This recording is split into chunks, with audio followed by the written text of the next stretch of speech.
नमस्कार, मैं अभिराज और आप देख रहे हैं वीके न्यूज। देश इन दिनों लव जिहादियों के आतंक से परेशान है।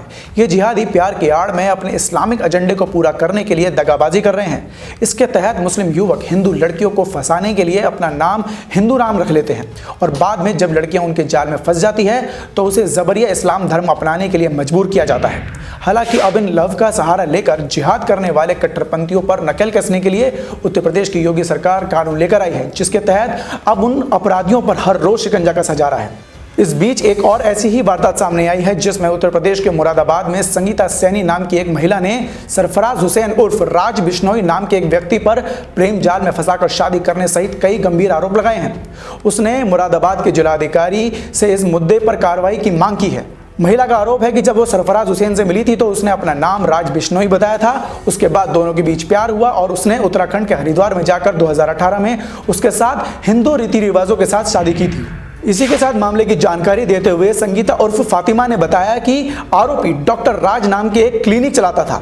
मैं वहां पर इलाज करने जाती थी। उसने अपना नाम राज बताया था और फिर उसने अपना प्रेम जाल में मुझे फंसाकर उससे हरिद्वार में शादी कर ली और उसने शादी भी हिंदू रीति रिवाजों के तहत की थी ताकि उसको शक ना हो। फिर शादी के कुछ समय बाद पीड़िता को जब पता चला कि वो हिंदू नहीं बल्कि मुसलमान है और उसका नाम राज बिश्नोई नहीं बल्कि सरफराज हुसैन है, उसके बाद जब पीड़िता ने काफी विरोध किया तो उस आरोपी ने उसके साथ मारपीट भी की। इसके बाद उसके माँ बाप ने कहा कि अब ये मुकदमा लिखवाएगी तो तुरंत उन्होंने पास के मस्जिद से मौलाना को बुलाया और उर्दू में उसका धर्म परिवर्तन कराया। लड़की ने बताया कि लहसुन प्याज ना खाने वाली लड़की को गाय का मांस खिलाया गया और उससे कहा गया कि जब तक ये गाय का मांस नहीं खाएगी तो मुसलमान कैसे बनेगी। मैंने उनसे पूछा और कहा कि मुझे मुसलमान क्यों बनाया जा रहा है। पीड़िता ने यह भी बताया कि अगर वो अपना असली नाम बताकर उससे शादी करता तो वो मुसलमान बनने को तैयार भी हो जाती, लेकिन अब वो मुसलमान क्यों बने, क्योंकि उसके साथ तो धोखा हुआ है। सिर्फ इतना ही नहीं, लड़की ने अपनी आप बीती में एक और ऐसी बात बताई जिसे सुनकर आप भी हैरान हो जाएंगे। उसने बताया कि 20 नवंबर 2019 को आरोपी के घर वालों ने पीड़िता के साथ सामूहिक बलात्कार भी किया था। उसने बताया कि उस समय वो गर्भवती थी।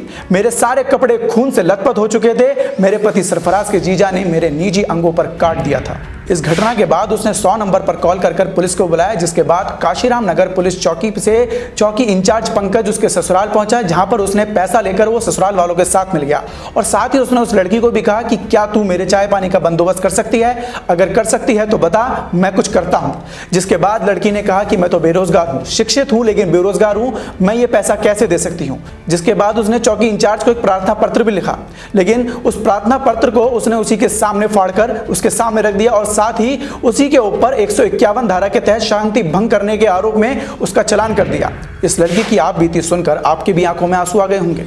अब देखना होगा कि पीड़िता के आरोपों पर पुलिस प्रशासन क्या करता है और योगी सरकार उसको न्याय दिला पाती है या नहीं। तो फिलहाल के लिए इस खबर में सिर्फ इतना ही। देश और दुनिया की ऐसी ताजा तमाम खबरों से जुड़े रहने के लिए देखते रहिए वीके न्यूज। धन्यवाद।